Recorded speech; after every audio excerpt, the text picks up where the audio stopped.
Les États-Unis viennent de réussir à faire adopter une résolution très controversée au Conseil de sécurité des Nations Unies, qui transforme essentiellement Gaza en mandat de l'ONU et nomme Donald Trump comme son gouverneur. La résolution 2803 a déjà été vivement critiquée par des experts en droits humains tels que Francesca Albanese et Craig McEver. Ce qui est surprenant, c'est que la Russie et la Chine se sont toutes deux abstenues de voter, permettant ainsi à la résolution d'être adoptée. Pour nous aider à comprendre la position de la Chine au Moyen-Orient, je reçois aujourd'hui Zhang Sheng, chercheur invité non résident à l'université Koç en Turquie et auteur d'une vidéo très populaire sur YouTube, dans laquelle il a récemment expliqué les approches chinoises à l'égard de Gaza. Sheng, bienvenue. Ravi de vous rejoindre, oui. Merci. Merci beaucoup d'avoir accepté de faire cela.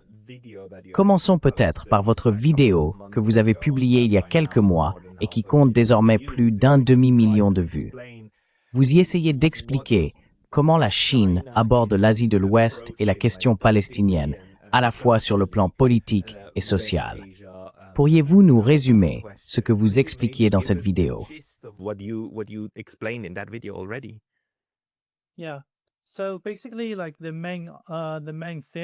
Oui, donc, en gros, le thème principal que j'essayais de transmettre, c'est que d'abord, la Chine et le Mouvement national de libération palestinien ont une très longue histoire de solidarité et de camaraderie qui remonte au moins aux années 1960. Et si l'on parle de l'amitié de la Chine avec les pays arabes en général, en particulier avec les mouvements de libération nationaliste de gauche, on peut même la faire remonter aux années 1950. Depuis cette époque, la Chine s'efforce de soutenir la lutte palestinienne pour la libération, et cela continue encore aujourd'hui. J'essayais donc d'expliquer comment cette relation a évolué historiquement et les différentes phases qu'elle a traversées des années 1950 aux années 1960 et 1970.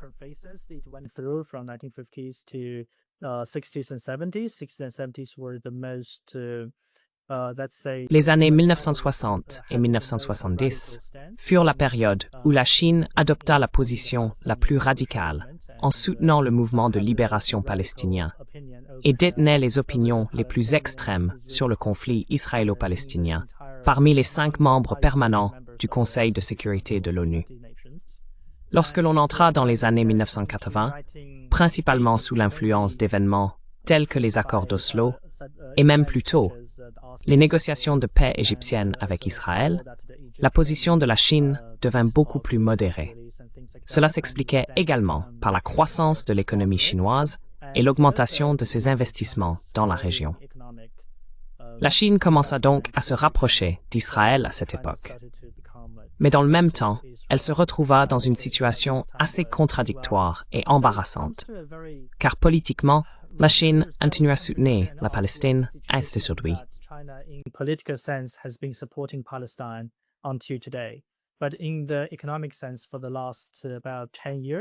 Mais sur le plan économique, depuis environ 10 ans, les investissements de la Chine en Israël ont augmenté très très rapidement, jusqu'à la guerre à Gaza, dont nous allons parler dans un instant.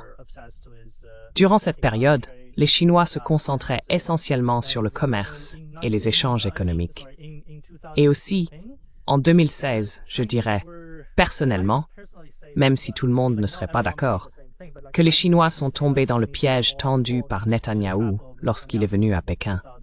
Il a tenu beaucoup de propos flatteurs, a invité la Chine à investir dans le port de la baie de Haïfa, et les Chinois l'ont fait.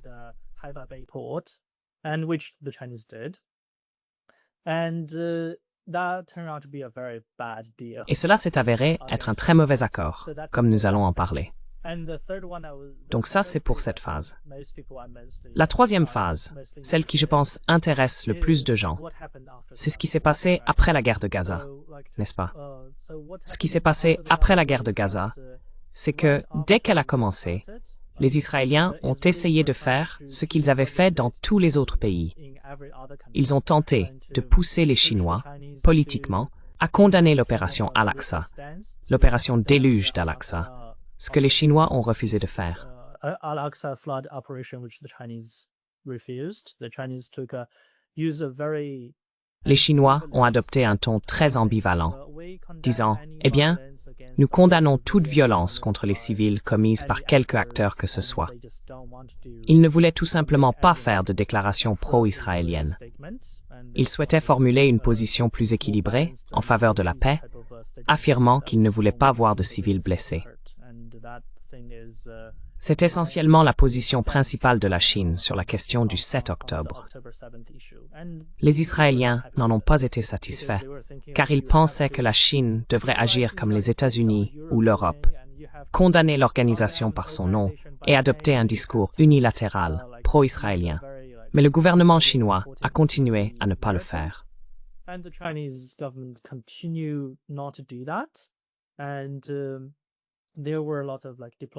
Et il y avait beaucoup de débats diplomatiques et de conflits à cette période, ce qui a également conduit au sein d'Israël à une augmentation du nombre de groupes d'intérêt, exhortant le gouvernement à, en gros, retirer les investissements chinois du secteur des hautes technologies.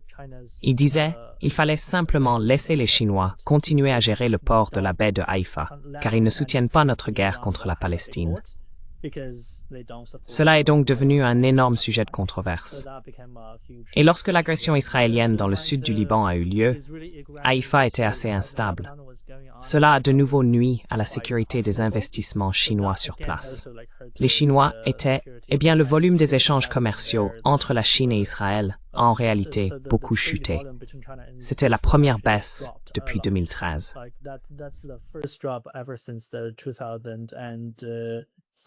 Ainsi, les Israéliens ont en fait discuté de la manière de punir la Chine pour ne pas s'être alignés. Oui, c'est le cas. Oui. Et tu peux le trouver dans leurs médias officiels. Ils essayaient de... En fait, littéralement, je crois que le président du port d'Ashdod, qui est un port géré par le gouvernement israélien, en gros, le président de ce port écrivait publiquement dans les médias israéliens et a également rédigé un rapport spécial à l'intention du gouvernement israélien, leur disant que les Chinois n'étaient pas de notre côté sur la question du 7 octobre, mais aussi sur la question de Gaza en général. Et pour cette raison, ils pensaient que les Chinois n'étaient pas en accord avec la sécurité nationale d'Israël et qu'il fallait, en quelque sorte, déchirer notre accord d'État, notre traité, avec la Chine. La Chine et Israël avaient signé cet accord pour la gestion du port de la baie de Haïfa pour environ 25 ans.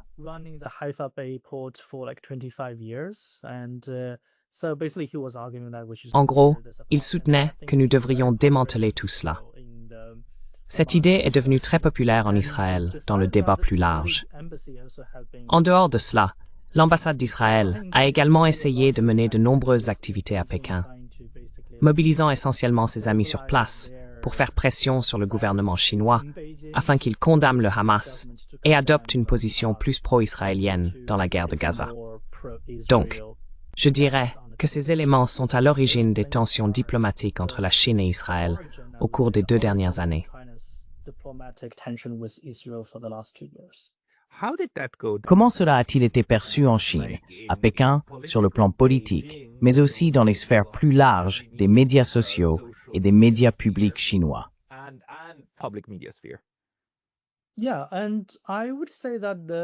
Oui, et je dirais que la campagne de propagande israélienne s'est très mal terminée. Du côté gouvernemental, il en reste quelques traces. Nous pourrons en parler plus tard.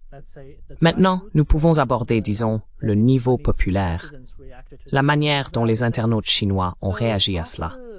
Donc, après le début de cette nouvelle phase de la guerre de Gaza, puisque la majorité des Chinois l'aperçoivent comme la continuation du long conflit arabo-israélien, et en particulier de l'agression israélienne sur les terres palestiniennes, les Israéliens ont voulu promouvoir l'idée que le 7 octobre était, en quelque sorte, le commencement de l'univers.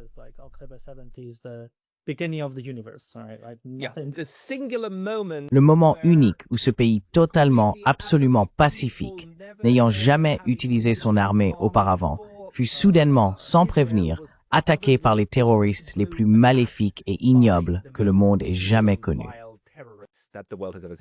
Yeah, yeah, exactly. Like nothing existed Oui, ever oui, before this exactement. day, and this day is Comme si rien n'avait existé avant ce jour, et que ce jour marquait la naissance de l'univers, tu vois. C'est donc l'idée qu'ils essayent de promouvoir. Et ce qui est très intéressant, c'est que l'ambassade d'Israël en Chine a diffusé de la désinformation, pour reprendre un terme de Trump, des fake news, pendant toute cette période.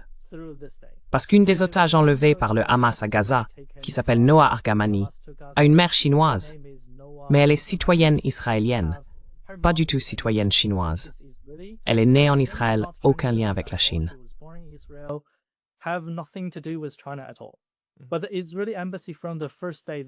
Dès le premier jour, l'ambassade d'Israël a lancé cette fausse information, affirmant que cette femme, soi-disant née à Pékin, avait été emmenée à Gaza comme otage, cherchant ainsi à faire appel aux sentiments nationaux du public chinois.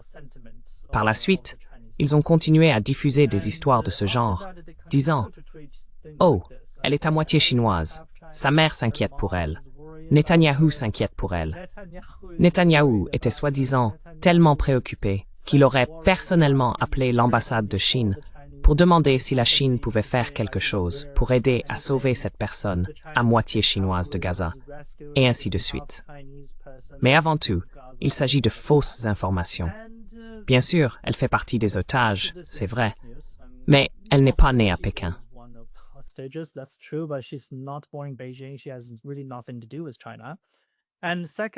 Elle n'a vraiment rien à voir avec la Chine.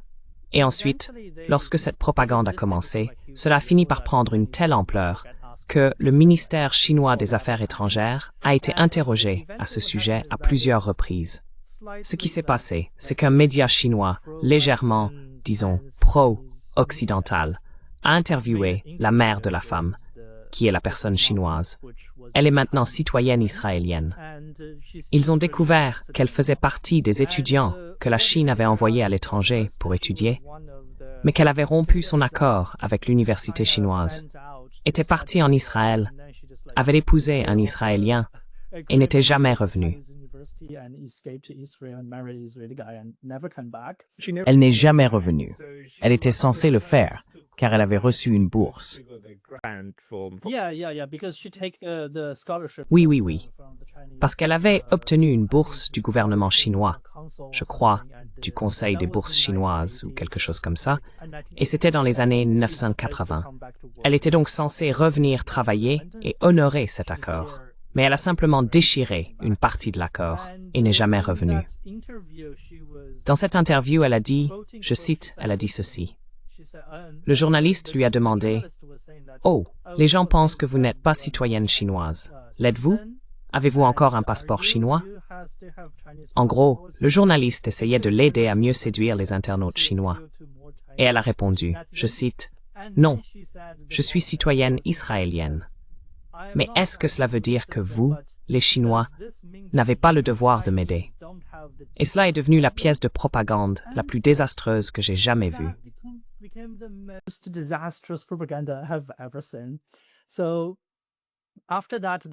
Alors après cela, l'ambassade d'Israël a simplement cessé d'en parler, car elle estimait que c'était une mauvaise publicité.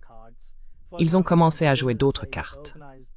Par exemple, à l'occasion de la Journée des femmes, le consulat à Shanghai a organisé un événement en jouant la carte féministe, en disant « C'est la Journée internationale des femmes, et il y a des victimes féminines de l'attaque du 7 octobre, et en essayant d'exploiter cet angle. » Après cela, ils ont également utilisé des plateformes médiatiques chinoises pour publier un grand nombre de déclarations, non seulement pour critiquer les Palestiniens ou les Iraniens par la suite, mais aussi pour critiquer le gouvernement chinois, en disant qu'ils étaient profondément déçus que le gouvernement chinois ne fasse pas ce qu'il voulait qu'il fasse.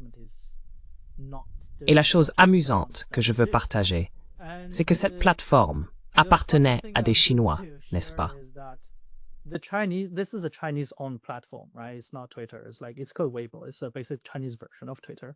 Ce n'est pas Twitter.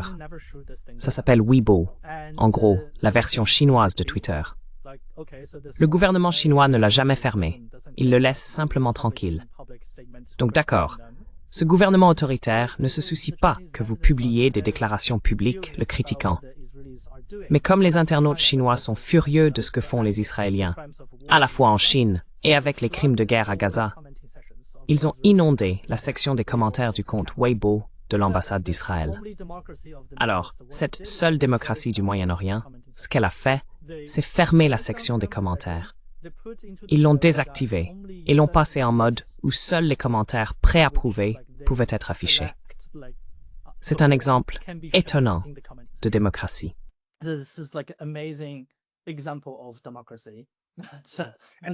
Et cela en soi pourrait probablement devenir un autre sujet au sein de la blogosphère, je suppose.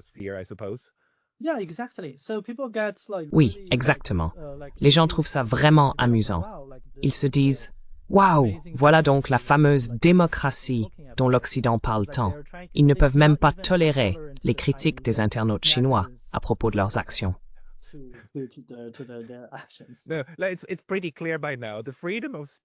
Il est désormais assez clair que la liberté d'expression signifie la liberté de dire ce que l'Occident veut entendre. Et si c'est autre chose, alors cela ne relève plus de cette règle. Ce n'est plus couvert.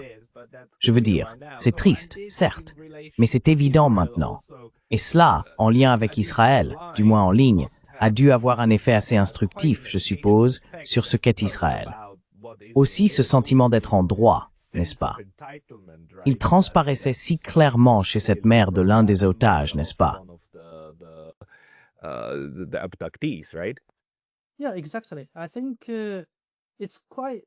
Oui, exactement.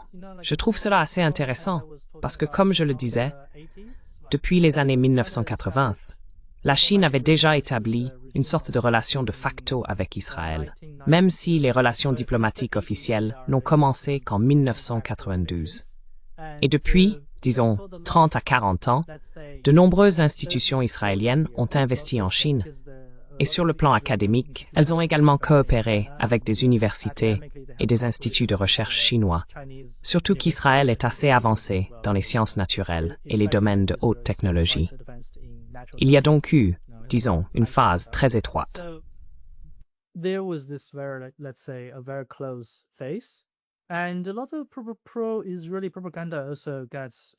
Et beaucoup de propagande pro-israélienne était également parvenue en Chine avant tout cela. Les gens pensaient qu'Israël devait être une société très instruite, que tout le monde y lisait beaucoup. Il existait même ce mythe selon lequel chaque Israélien lirait plus de 60 livres par an. C'était le stéréotype courant des citoyens israéliens dans la culture populaire chinoise, avant ce qui se passe à Gaza en 2023. Mais avec ce qui se passe à Gaza aujourd'hui, la jeune génération chinoise, pour la première fois je pense, a commencé à revenir aux traditions maoïstes des années 1970.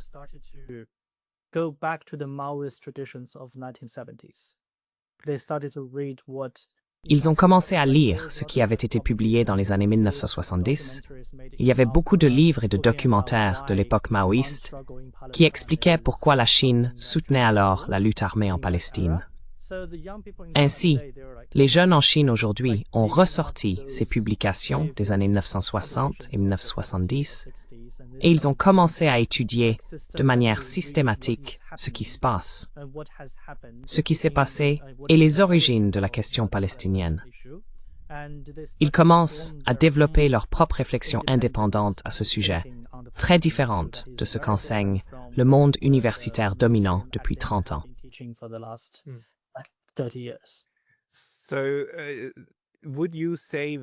Diriez-vous qu'aujourd'hui, après 2 ans de génocide à Gaza et la diffusion très publique de tout cela, ainsi que du discours qui s'est développé autour, y compris bien sûr Francesca Albanese et tous les défenseurs des droits humains qui sont diabolisés par les Israéliens, mais aussi par les Américains et les Européens, cela renforce-t-il désormais, en Chine, l'impression que ce que nous voyons n'est qu'une entreprise coloniale flagrante de l'Occident visant à occuper une terre autochtone? Et cela rappelle-t-il à la Chine, ou aux citoyens chinois, leur propre siècle d'humiliation, la manière dont ils ont été traités? Car il semble qu'auparavant, ce n'était pas vraiment la perception, mais cela est-il en train de changer? the perception, but is that now changing?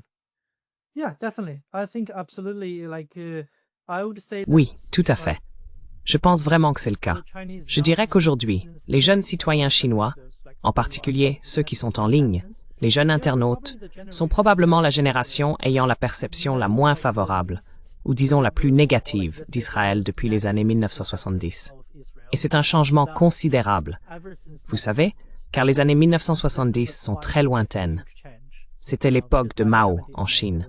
Après 40 ans de 40 Festissinn, disons, récits différents sur la question israélo-palestinienne ayant prospéré en Chine. Les gens reviennent maintenant à ce que l'on croyait il y a 40 ans.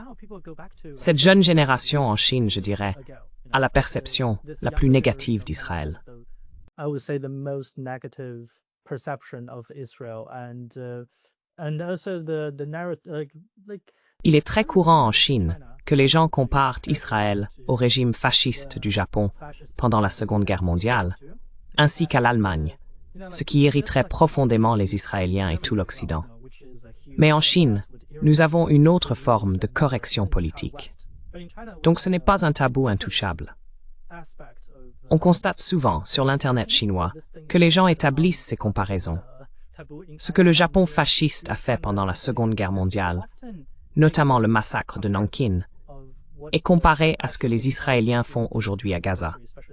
Et parfois, certains vont même jusqu'à dire « Regardez, comparez ce que l'Allemagne nazie a fait en matière de génocide à ce que les Israéliens font aujourd'hui à Gaza. » Ce genre de comparaison est parfois, disons, repris au sein même du gouvernement, y compris par de très hauts responsables.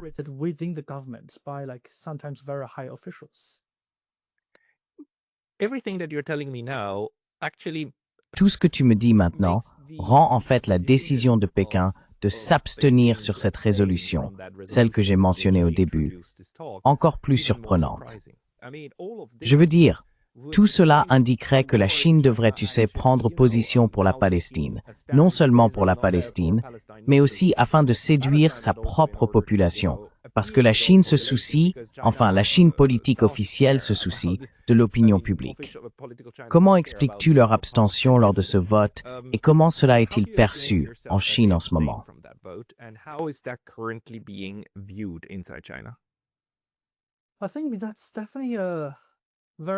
Je pense que c'est clairement un vote très controversé.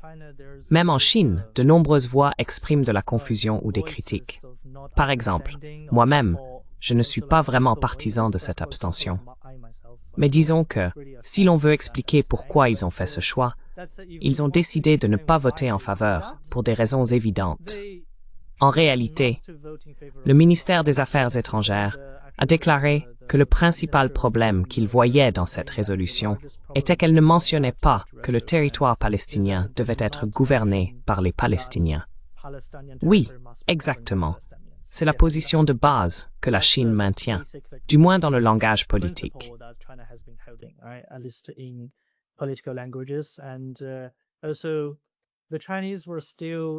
Et puis, les Chinois sont encore dans ce processus de croyance en la solution à deux États, ce qui est un point controversé et peut-être de moins en moins réalisable.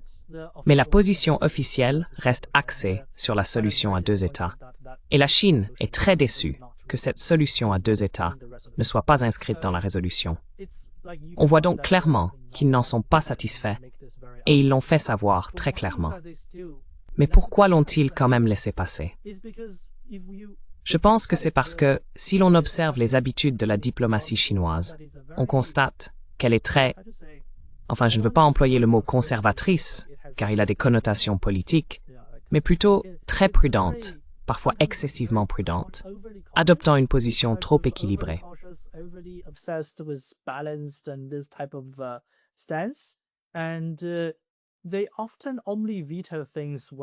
Et ils n'opposent généralement leur veto que lorsqu'ils veulent faire passer un message, du genre « J'y mets mon veto parce que je suis fermement opposé à ce genre de choses ».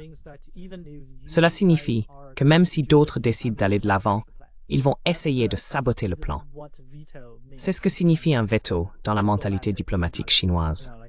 Par exemple, la Chine a opposé son veto à de nombreuses sanctions contre certains pays, comme la RPDC, la Corée du Nord. En gros, cela revient à dire « Très bien, je mets mon veto à l'ONU, et je sais que les pays occidentaux vont quand même continuer à sanctionner la RPDC ou l'Iran, comme vous essayez de le faire. Mais en opposant mon veto, je dis que je me moque de vos sanctions. Je vais en réalité m'engager activement auprès de ce pays ou lui fournir une aide. »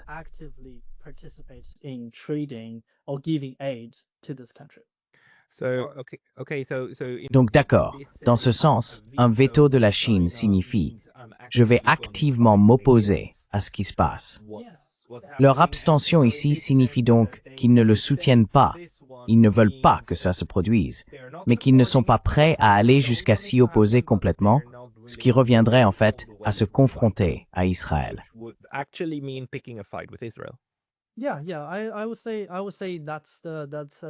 Oui, je dirais que c'est pour cette raison, parce que les Chinois ont pris le veto trop au sérieux, alors que les États-Unis l'ont traité trop à la légère.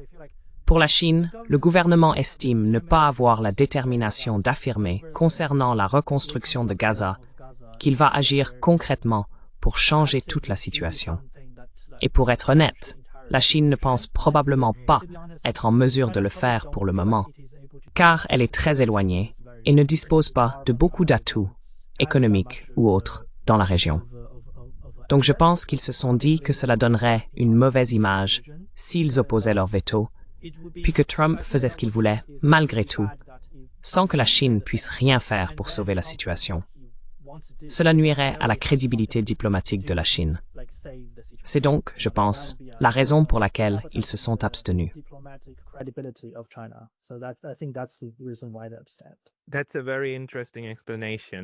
C'est une explication très intéressante, et c'est aussi une bonne observation.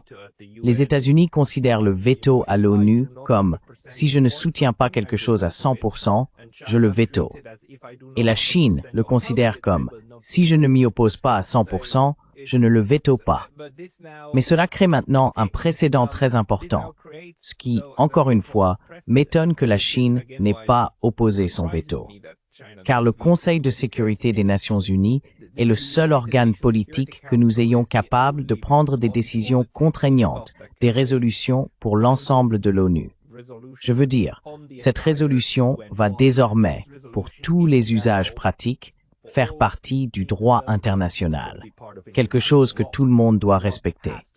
Et ce n'est pas, comme l'a dit un jour un diplomate ou un ambassadeur américain à propos d'une résolution du Conseil de sécurité, une simple recommandation.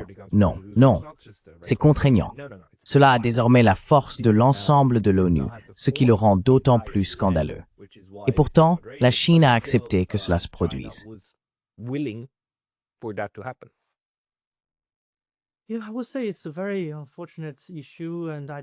Oui, je dirais que c'est une question très regrettable, et je ne comprends pas pourquoi ils ne l'ont pas prise aussi au sérieux que nous.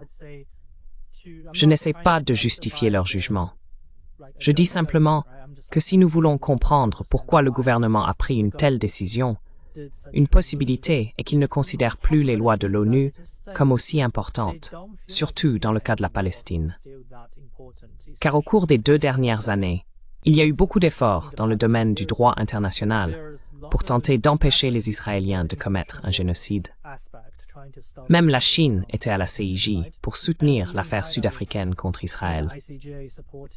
Et la Chine était également à la CIJ pour plaider en faveur de la lutte armée en Palestine et demander aux Israéliens d'arrêter ce qu'ils font, d'arrêter immédiatement les crimes de guerre, à la fois au Conseil de sécurité, à la CIJ et à l'Assemblée générale, sur toutes ces plateformes.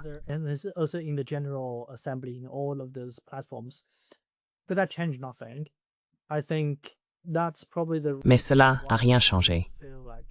Je pense que c'est probablement pour cette raison que les Chinois estiment que les lois de l'ONU ne font pas une grande différence, surtout pour limiter ce que les Israéliens peuvent faire.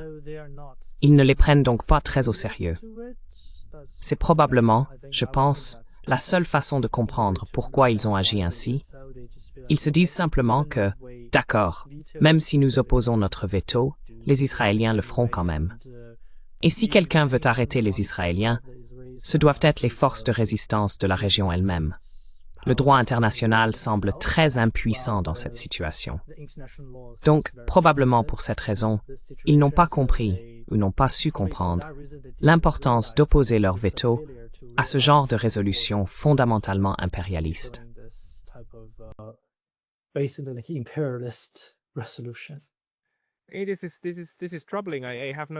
C'est inquiétant. Je n'ai aucun mal à croire ton interprétation. Mais si elle est vraie, cela signifierait que la foi dans les Nations Unies en tant qu'institution, malgré le fait qu'elles aient peu ou pas de pouvoir, s'affaiblit. Les règles et le droit international qui l'entourent perdent de leur force, car la Chine a toujours répété que le droit international est l'étoile directrice, qu'il faut s'y conformer, et que la Charte des Nations Unies en est la base. Et, tu sais, dans cette logique, il faudrait être très prudent avec de telles résolutions. Mais si tu as raison, alors le pragmatisme à Pékin dirait maintenant, eh bien, pourquoi se battre avec Israël et les États-Unis au sujet de quelque chose qui, même si nous y opposons notre veto, ne changerait de toute façon strictement rien. Israël va de toute façon agir à sa guise. Alors laissons-leur cela, et qu'ils échouent avec leur soi-disant Conseil de la paix.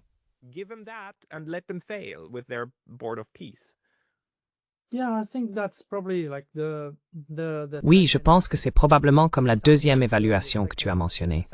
Je pense que c'est ce qu'ils avaient en tête, parce qu'ils estiment que même si nous opposons notre veto, nous n'avons pas le pouvoir de saboter ce plan. Exactement. Et en opposant leur veto, ils laisseraient simplement les Américains et les Israéliens faire ce qu'ils veulent à Gaza, ce qui ne ferait que nuire à la soi-disant crédibilité stratégique de la Chine. Je ne dis pas que je suis d'accord avec cette évaluation, mais c'est probablement ainsi qu'ils l'aperçoivent.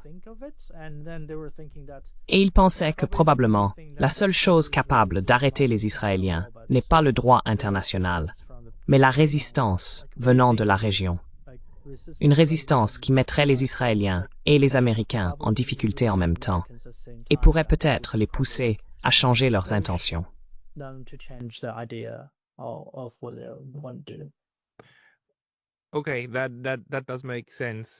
D'accord, cela a du sens. Mais dans l'ensemble, où penses-tu que ça place la politique étrangère chinoise plus large à l'égard de l'Asie de l'Ouest aujourd'hui? Je veux dire, la Palestine n'est pas le seul pays d'Asie de l'Ouest à souffrir de décennies de bombardements incessants. En fait, tout l'espace ouest asiatique, tout ce qui entoure Israël est pratiquement en ruine, y compris la Syrie et le Liban, ainsi que, tu sais, les victimes précédentes comme la Libye et l'Irak. C'est un véritable enfer là-bas. Et l'Occident, bien sûr, présente tout cela comme « Oh, les Arabes autochtones ne sont tout simplement pas capables de s'organiser. C'est un problème local. » Nous comprenons désormais qu'il s'agit d'une politique délibérée visant à affaiblir tout le monde pour qu'Israël puisse, plus ou moins, faire ce qu'il veut. Comment penses-tu que la politique étrangère chinoise va aborder cette région dans son ensemble à partir de maintenant?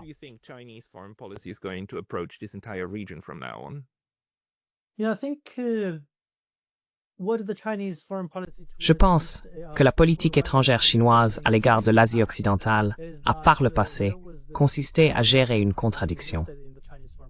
Sur le plan politique, la Chine est clairement plus proche de l'Iran, et elle a besoin de l'Iran, car d'un point de vue stratégique, il est utile d'avoir une puissance régionale fortement anti-américaine pour détourner l'attention des États-Unis, afin qu'ils ne concentrent pas toutes leurs ressources sur la confrontation avec la Chine en Asie de l'Est. C'est l'idée sur laquelle la Chine s'appuie, et je pense que cela reste la vision dominante. Mais sur le plan économique, en raison des difficultés liées au commerce avec l'Iran et d'autres facteurs, la Chine est très imbriquée, peut-être pas dépendante, mais fortement liée aux alliés américains de la région, en particulier les États du Golfe et des Souverains,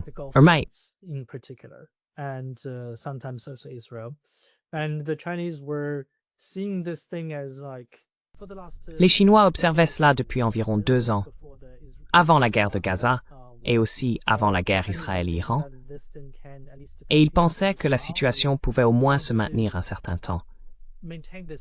Ils voulaient préserver cette idée d'être, soi-disant, le partenaire de tout le monde dans la région. Il ne voulait pas s'impliquer dans les guerres régionales, ni prendre parti. Il souhaitait rester neutre. En somme, le gouvernement chinois essayait d'imiter ce que faisait la Russie, car la Russie se présentait comme l'ami de tous les grands pays de la région. Mais, avec ce qui s'est passé ces 2 dernières années, je pense que cette approche ne peut plus continuer. What is happening in the last 2 years, I think this thing is no longer going to continue. As I was talking about, even the Chinese investors. Comme je le disais, même les investissements chinois en Israël ne peuvent pas résister à ce type de conflit géopolitique, n'est-ce pas?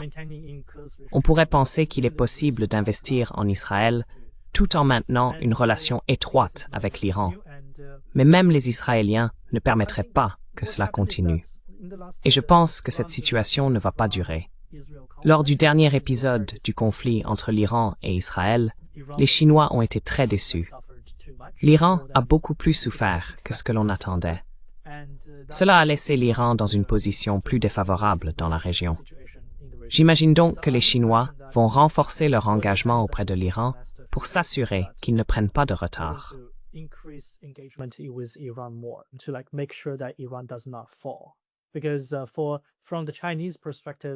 Parce que, du point de vue chinois, la chute du régime d'Assad n'a pas été une bonne nouvelle pour la Chine. Les Chinois ont été surpris par cet événement. Et la Syrie, encore aujourd'hui, entretient une relation diplomatique très étrange avec la Chine. Tout comme le gouvernement Gilani a une relation très particulière avec la Chine. Et ce type de diplomatie normale n'a pas encore été pleinement rétabli. Je pense donc que les Chinois ont vu cela comme une véritable surprise, mais aussi comme une sorte de leçon historique à en tirer.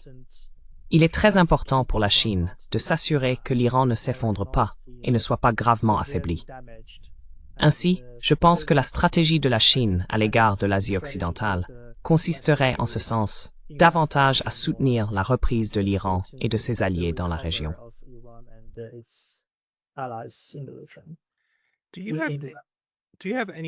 As-tu une idée de la manière dont la politique étrangère chinoise perçoit aujourd'hui, tu sais, le terme terrorisme? Parce que, je veux dire, Al-Jolani, la Syrie et le Hamas. Al-Jolani et le Hamas sont un parfait exemple de bons et de mauvais terroristes, non? Les terroristes que nous aimons, nous les mettons au pouvoir, on leur taille un peu la barbe et on les montre à la télévision. Et les terroristes que nous détestons, nous ne nous contentons pas de les tuer. Nous tuons aussi tous les civils qui font partie de leur structure de soutien, n'est-ce pas? Je veux dire, on s'en débarrasse complètement. Donc, d'un côté, toute cette histoire de terrorisme est une farce, une pure farce.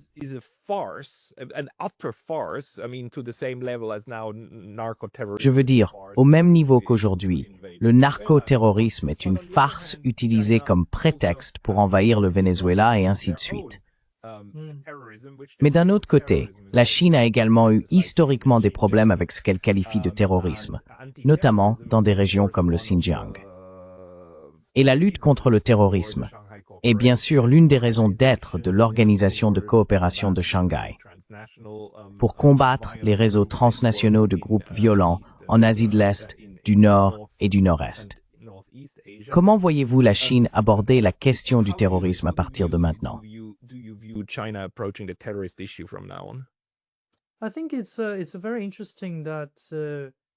Je pense que c'est très intéressant pour la Chine, car la République populaire de Chine est issue de la guerre de guérilla.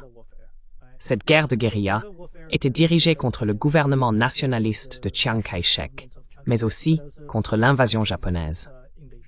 Ainsi, la perception chinoise du mot terrorisme est, à mon avis, assez différente de celle de l'Occident, ou du moins des États-Unis et de l'Europe.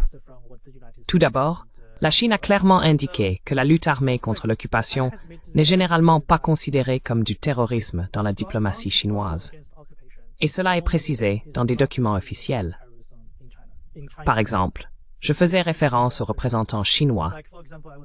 Je crois qu'il est le directeur du département des traités et du droit.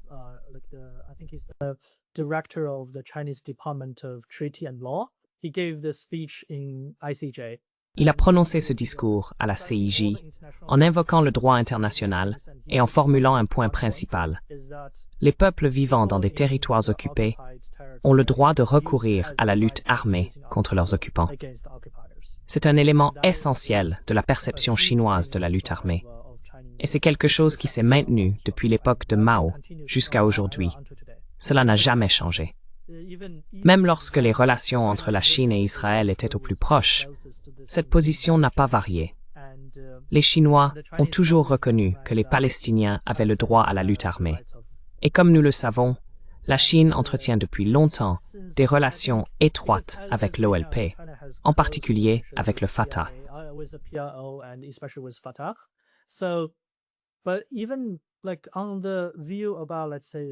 Mais même sur la question, disons, de certaines organisations religieuses ou palestiniennes, comme le Hamas ou le Djihad islamique, la Chine continue, officiellement, de ne pas les qualifier d'organisations terroristes.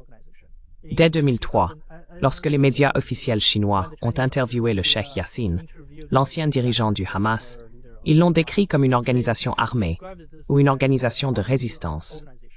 Et en 2016, sous l'administration actuelle, celle de Xi Jinping, l'agence de presse chinois, média officiel chinois, a publié un guide indiquant comment utiliser un langage formel dans les reportages.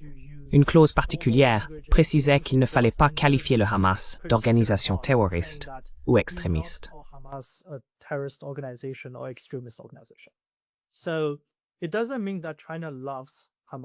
Cela ne signifie donc pas que la Chine aime le Hamas, mais plutôt qu'elle ne souhaite pas qualifier ce type d'organisation terroriste. Pendant ce temps, ce à quoi les Chinois sont le plus sensibles, c'est l'extrémisme religieux. Je pense donc que dans le cas du Hamas, c'est plutôt que les Chinois estiment que, même s'ils n'approuvent pas son idéologie, ils éprouvent une certaine sympathie pour le fait que ce sont des personnes vivant sous occupation. Mais avec Julani, je pense que c'est un cas très différent. La Chine se montre depuis longtemps assez sceptique et critique à l'égard du gouvernement de Julani, notamment en raison de sa relation avec le mouvement islamique du Turkestan oriental, qui est inscrit sur la liste des organisations terroristes non seulement en Chine, mais aussi par les Nations Unies.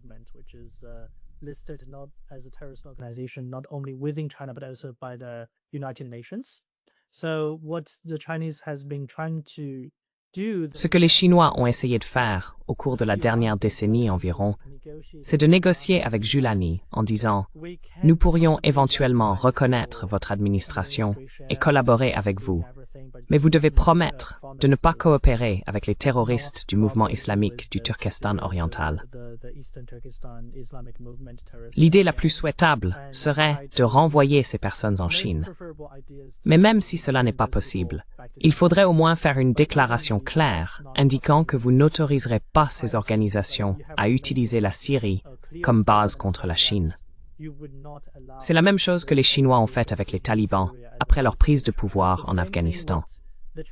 Les Chinois savent que les talibans d'Afghanistan entretiennent une relation étroite avec les talibans du Pakistan, qui bombardent souvent les investissements chinois là-bas et ont certains liens avec le mouvement islamique du Turkestan oriental.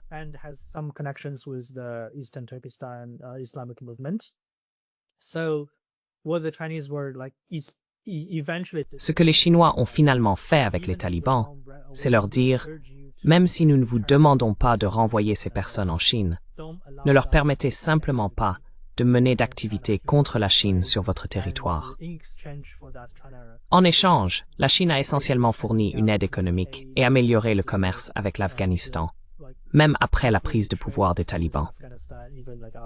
Oui, je pense donc que c'est une approche très pragmatique.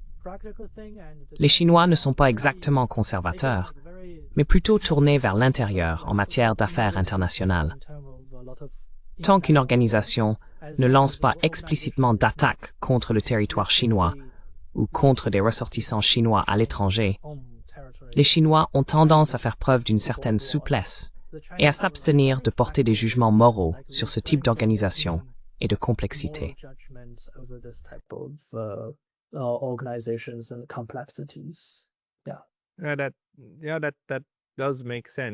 Oui, c'est logique, parce qu'au bout du compte, je veux dire, les autres parties collaborent aussi avec ces organisations. Donc c'est un peu comme si on se demandait Pourquoi s'attendre à ce que la Chine soit l'exception et ne travaille avec personne? Peut-être que, tu sais, une des choses qui, pas m'a mis en colère, mais m'a vraiment fait lever les yeux au ciel, c'est quand, environ 2 mois après le 7 octobre, je crois que c'était en décembre 2023, on avait déjà compris que ce qui se passait, c'était, tu sais, une punition collective à Gaza, équivalent probablement à un génocide. Je veux dire, l'accusation de génocide était déjà formulée, et c'est à ce moment-là que le gouvernement sud-africain a effectivement lancé sa plainte pour génocide devant la CIJ. Et en même temps, les États-Unis, avec la co-signature d'Israël, ont signé un projet de loi à l'ONU. Ce n'était pas une résolution.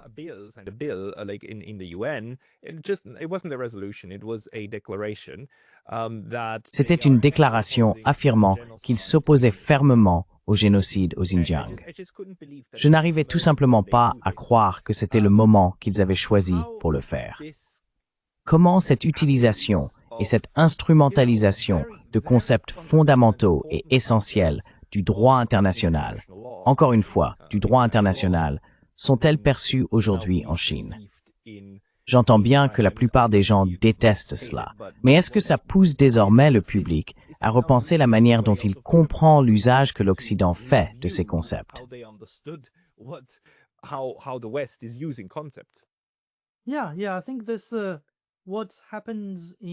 Oui, je pense que ce qui s'est passé tout au long du génocide de Gaza jusqu'à aujourd'hui constitue une leçon politique vraiment importante pour le public chinois afin de comprendre les doubles standards de l'Occident. Et surtout, comme tu le disais, l'Occident a passé des années à diffuser toutes sortes de propagande sur la politique au Xinjiang, essayant de qualifier cela de génocide, alors que le véritable génocide se déroule à Gaza. Il ne qualifie simplement jamais celui-là de génocide. Et cela a vraiment étonné, enfin choqué, le peuple chinois qui s'est dit « Ah bon, c'est vraiment ce que vous faites ».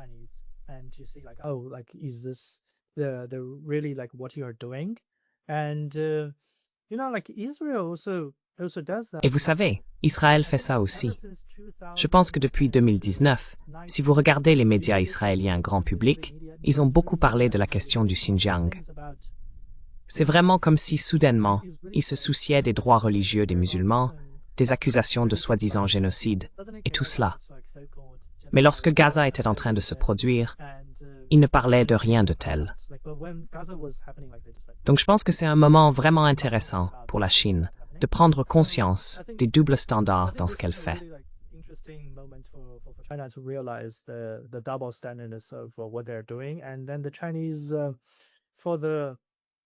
Et puis les Chinois, enfin le gouvernement chinois, je pense qu'il est très important de souligner qu'au début, le gouvernement chinois était en quelque sorte guidé par cet état d'esprit excessivement prudent du maintien de l'équilibre à tout prix.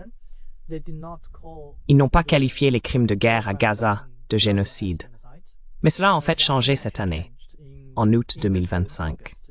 Il y a eu un rapport intitulé « Rapport sur les violations des droits de l'homme commises par les États-Unis en 2024 ». C'est un document officiel publié par le Bureau d'information du Conseil des affaires d'État de Chine.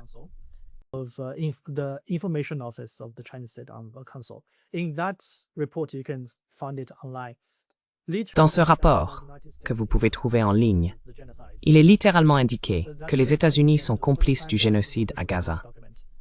Je pense que c'est la première fois qu'un document officiel chinois qualifie ce qui se passe à Gaza de génocide. Et c'est assez important. De plus, certaines personnalités du ministère chinois des Affaires étrangères, dans leurs discussions plus privées, utilisaient déjà le terme génocide avant même la publication de ce document. Par exemple, le consul général de Chine à Osaka au Japon, vous savez sans doute qu'il est assez controversé, a fait une déclaration à ce sujet il y a quelques jours. Yeah, he made a statement a couple of days ago, yeah.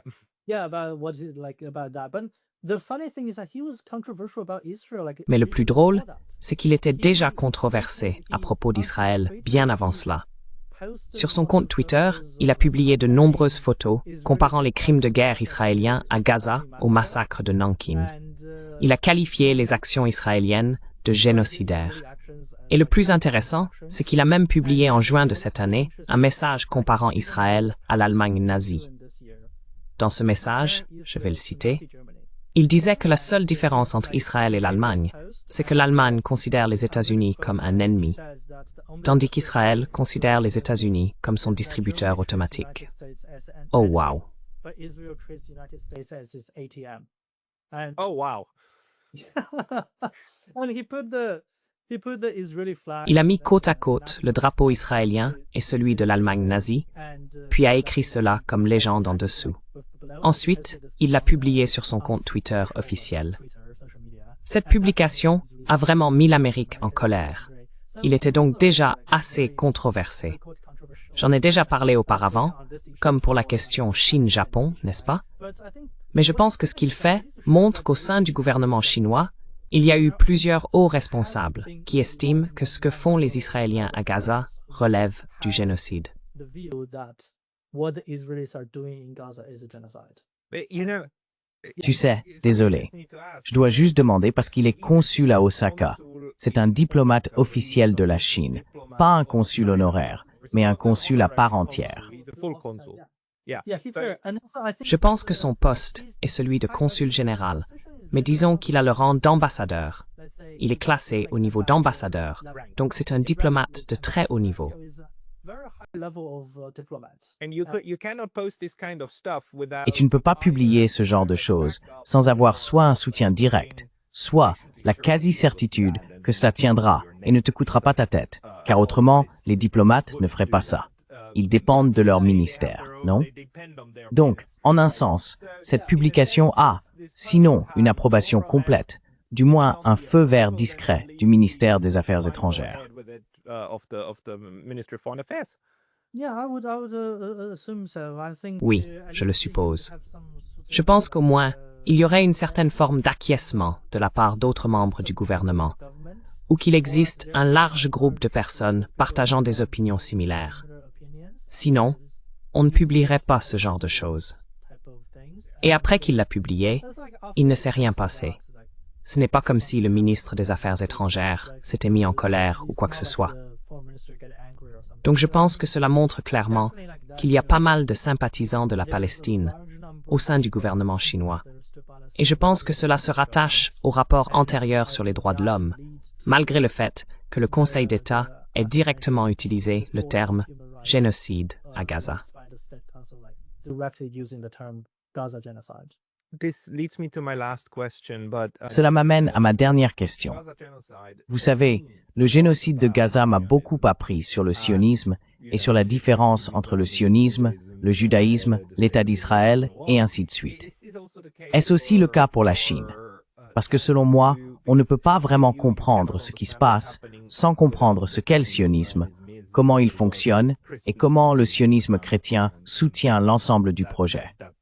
Est-ce que cela fait désormais partie du discours en Chine ou est-ce encore une affaire plus opaque?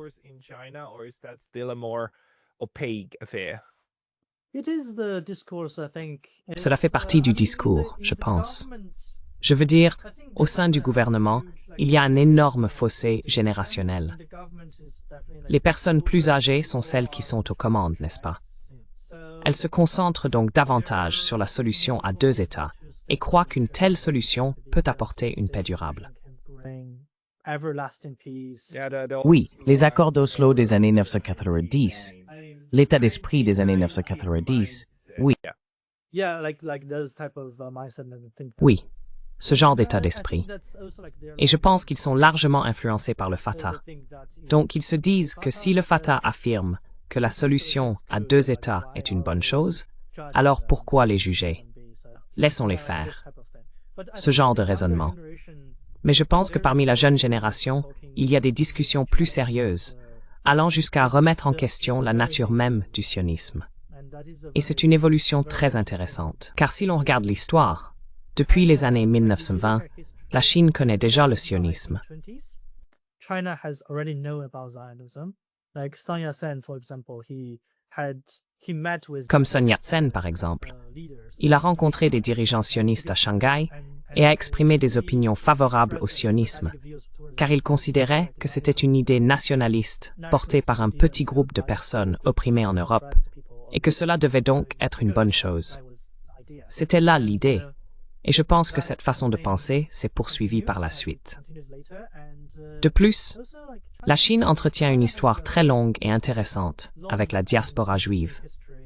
Pendant l'Holocauste nazi, de nombreux Juifs se sont rendus à Shanghai pour y trouver refuge.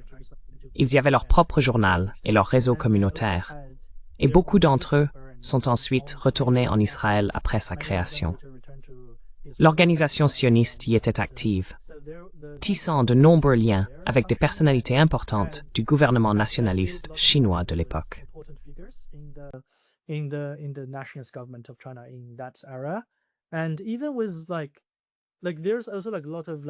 Et même, il y avait aussi beaucoup de camarades juifs au sein du Parti communiste chinois. Certains occupaient des postes très élevés. Je pense que lors de la conférence consultative politique de Minkakalawit, la plupart des communistes étrangers, ou disons des membres du PCC qui étaient citoyens étrangers, étaient d'origine juive. Il y avait donc ce lien très ancien.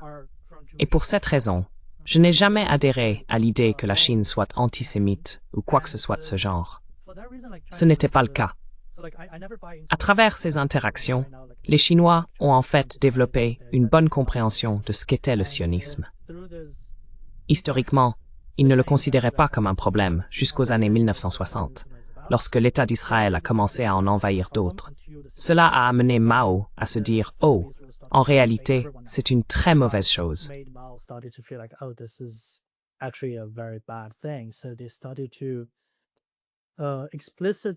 Ils ont donc commencé à affirmer explicitement que la position officielle de la Chine était opposée au sionisme. C'est la littérature des années 1970 dont je parlais. Cela a ensuite disparu après les réformes dangistes. Et comme la Chine soutient la solution à deux États, elle a cessé de remettre en question la légitimité du sionisme. Mais aujourd'hui, avec ce qui se passe à Gaza, la jeune génération a commencé à ressortir les écrits des années 1970. Elle commence à se demander si le sionisme, par nature, n'est pas une idée impérialiste. Ce genre de questions commence à être soulevées. Même dans le milieu universitaire, je crois que l'année dernière, le livre d'Ilan Pappé a été traduit en chinois et publié à Pékin, et cela a eu un énorme retentissement.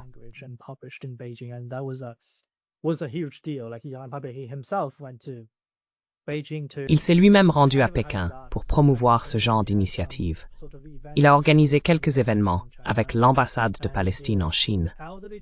La génération plus âgée de chercheurs chinois reste encore un peu méfiante à l'égard de ces idées et dit des choses comme « Peut-être que nous ne savons pas si nous devons qualifier le sionisme de choses négatives ou non ».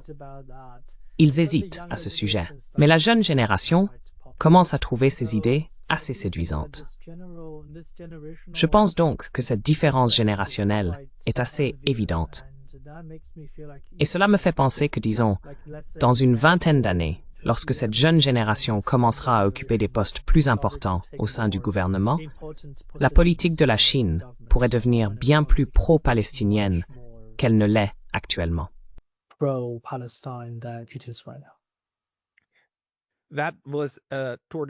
C'était une véritable prouesse, un aperçu très large avec d'excellentes analyses. Je veux dire, Sheng, merci beaucoup pour cela.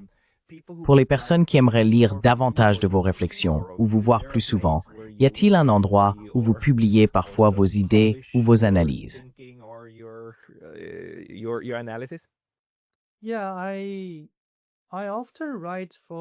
Oui, j'écris souvent pour le Global Times, donc il t'arrive parfois de voir mes articles là-bas. Mais pour le sujet lié à la Palestine, j'ai publié un article avec le Transnational Institute, et la vidéo TikTok était basée sur ce texte. Je peux te partager le lien. J'ai aussi quelques articles académiques sur le sujet, mais celui que j'ai mentionné est plus accessible et lié à ce dont nous avons parlé aujourd'hui. Comme la façon dont le public chinois et le gouvernement chinois ont réagi au génocide à Gaza.